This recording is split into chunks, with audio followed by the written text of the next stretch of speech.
Ол отанымызда осы әскер қатарына шақырылып, 2 айлық дайындықтан өтіп, елімізде Ауғанстанға кірілді, жіберілді сояққа. Бүгін міне Кербұлақ ауданында 12740 әскери бөлімшесінде үлкен Ауған соғысы ардагерлерімен кездесу өткізді.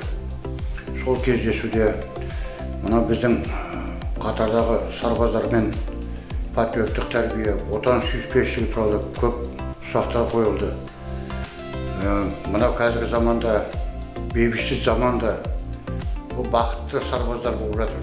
Осы міне Ауған соғысы ардагерлері осымен ең аяққы ардагерлер болсын деп айтып отырмыз. Заманымыз тыныш болсын. Осы сарбаздардың арқасында біз ұйқымыз тыныш болайық. Ел жұртымыз аман болсын дегім келеді.